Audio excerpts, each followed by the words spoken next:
Chapter 4. Isn't it good to be saved? Amen? Tell you what, folks, listen. These lost guys don't know how to act during these holidays. Amen? They're so screwed up they go get drunk and got to barf the next day. Now here, we're the only ones that really understand Thanksgiving, Christmas, Easter, whatever you want to name. Amen? Even Halloween we know is Gary's birthday. So we got all the holidays down. Amen? And these lost guys, they don't know what they're doing. One man prayed this. He said, "This day our hearts approved with gladness what our reasons can never fully comprehend, even your eternality." I'll tell you something. Now, listen, there's a lot of attributes about God. In fact, every attribute. Let me just put it this way. Every single attribute of God that we look at, there's not one of them we understand. We understand a little bit. I mean, don't get me wrong, and we ought to study it. It's in the Bible and everything else. But there's not one of them that we plumb the depth of, but we think we do. And eternality is one of them. We, in our mind, oh yes, He's eternal. Folks, I tell you, it's a lot more complicated than that. Amen? It's an amazing thing. He goes on to say this, "We worship you, the Father everlasting, whose years shall have no end, and the love-begotten Son, whose going forth has been ever of old. We also acknowledge and adore you, eternal Spirit, who before the foundation of the world lived and loved in co-equal glory with the Father and with the Son. Enlarge and purify the mansions of our soul that we may be fit habitations for your Spirit." Now, I don't know about you, but when I study this thing on the eternality of God, I end up scratching my head and thinking, I don't get it. Amen? And so I hope you're the same way. I hope when we're done this evening, you'll have an appreciation for God in a little bit deeper sense, maybe, and you'll just, I tell you, He's just so awesome. God is He's just so amazing. And if you get God into your life, I mean, really start thinking. What we do is we try to make God a big man like us, only a little smarter, and that's why He really doesn't do us any good, because that's not reality. He's not a man. He's not just a big man. He's God. And when you start thinking of these concepts of what sovereignty and eternality and all these things, you start thinking this is really, really awesome. Amen? So I hope, I don't know, that we're still on the cherubim's praise. Amen? We're going to finish it today. Remember, we looked at the fact they acknowledge that the Trinity, they acknowledge that He was holy, they acknowledge the Almighty, and now the eternality of God, okay? And we're in the last part of verse 8, and it says, who was. Now, this who was in the Greek is an imperfect tense. It's an indicative mood. Just so you know, in the Greek, only indicative mood tells you when it takes place. Any other mood has nothing to do with past, present, or future, okay? But when you're talking about the indicative mood, in the present tense, what he's saying is, who was, it means that when you go back to the past, it's saying God repeatedly was there. That's important. In other words, there's no concept. See, just remember this. If it was in the perfect tense, it means something took place at a point in time, and it keeps going. If I slug you in the arm at a point in time, and you get a bruise for the next year, next 5 minutes probably, well, that's perfect tense. Something happened, and there's a result of that. But the imperfect tense is something just is. You got an arm, but that won't work because you were born with an arm. But I mean, it's just something that's just there, and there's no concept of it beginning, but it's just saying in the past it was there. Didn't start there, it just forever was there. Okay? Now you can't do that with anybody but God, because anybody else wasn't just there. They had to start somewhere. The angels were created. The universe was created. We were created. But when you talk about God, He can say who was, and only God who was, in the imperfect tense, meaning He's there.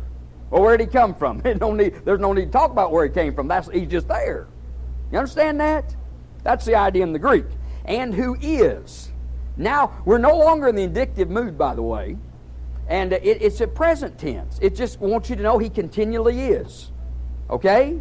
You go back to the past, He is. And right now, He is. And then, who is to come, that's another present tense. Isn't it funny? Who is to come in the present tense means continual action, so it's literally in the Greek, who is coming. That's why I believe we're supposed to, by the way, believe Jesus is coming at any moment. It doesn't say He's going to come. He is coming. He's already on His way. Isn't that neat? So really, when you put all that together, it's eternality of God. Now let's look at some definitions. Ryrie defines this eternality as God exists endlessly without any interruptions or limitations caused by succession of events. Richards puts it this way. Essentially, the eternal is that which is not limited by time. The eternal has no beginning, no end, but stands outside and beyond time. Right? That's the idea of eternal. You got to remember something. There was a time when there was no time. And God created time.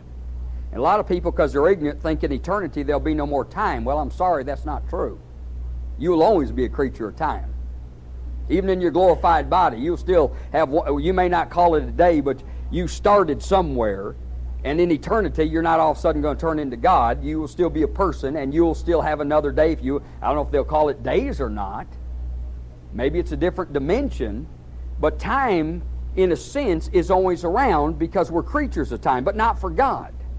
God's here before there was time, and God transcends time, and God's not limited to time. Okay?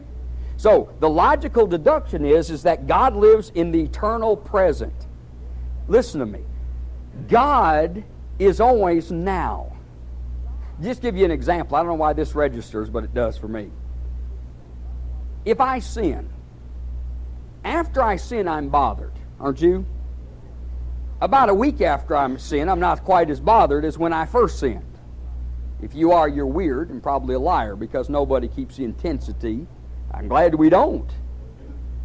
Some Baptists look like they do probably, but anyway. After a year, I don't even remember I sinned. Listen to me. That sin I commit in God's mind is locked into now. It is as fresh to God. Listen to me. The sin you committed 5 years ago is as fresh before God right now today as it was 5 years ago. You can look silly if you want to, but that's a fact. There is with God no past, present, and future. He is the eternal now. It is all now. And that's why you better be glad there's a place called Calvary. Because, friend, if there wasn't, I got news for you. God is never cooling off His anger against man's rebellion against Him, because it is always before Him. You understand that? Well, I'm glad you do. C.S. Lewis put it like this. Listen to this. Our life comes to us moment by moment, right? One moment disappears before the next moment comes along. And of course, you and I tend to take it for granted that this time series, this arrangement of past, present, and future is applicable to the entire universe, including God Himself. See, that's what I'm saying. We got to make God like us. See, since I live moment by moment, in my mind, God lives moment by moment. Well, nothing could be further from the truth. He goes on to say this, but God is not in time. His life does not consist of moments following one another. Every moment, by the way, that's why, listen, before God even created anything, everything He was going to create was still in His mind. Otherwise, He's not all-knowing. Even before you actually were, you were in the mind of God, even though you actually weren't until God created you. But that don't change it. If you're getting confused, I'm delighted. What scares me is you're going to be Baptist on me, and everything I talk, oh yes, I understand. And that's too bad, because most of it you really don't understand. Amen? Okay? But you can kind of grab a little bit of that, right? I think it's fascinating. Every moment from the beginning of the world is always present for Him. Did you hear me? Don't you find that awesome, guys? The flood is just as real to God today as it was when it took place. It's not cooled off to God. Why? Because God transcends time, man. It's an amazing thing. God does not live in a time series at all. His life is not dribbled out moment by moment like ours. With Him, it is, so to speak, 1920 and already the year 2000. It's already there. Don't you think that's wonderful? Hey, if that was true, if this entire year, just this year, was in your mind, I would be amazed at you. If you could recall everything that happened in this year, I mean, right as if you're right now, I would stand and gawk at you. And yet I'm telling you, we're dealing with the God that knows everything, I mean past, present, and future, right now. Do some gawking, amen. Your mouth ought to drop. Y'all, you kidding me? I'm serious as a heart attack, amen. Isn't that amazing? I think it's wonderful. He goes on to say this: all the days are now for him. Isn't that something? He does not remember you doing things yesterday. He simply sees you doing them. Do something, smile or grunt or something. Amen? That's fascinating to me. Because though you have lost yesterday, he has not. He does not foresee you doing things tomorrow. He simply sees you doing them. Yeah, wow. Because though tomorrow is not yet there for you, nevertheless, for him it's already now. Now that's a mouthful. That's a mouthful. I like that. Let's look at some biblical declarations. Genesis 21. I tell you, I've been thinking about this jazz today. This is kind of an amazing little thing, isn't it? I mean, it's really cool. God's cool, isn't he? I'm impressed with him. I mean, I ain't nobody, amen, but I tell you, God is so neat. Awesome. Awesome.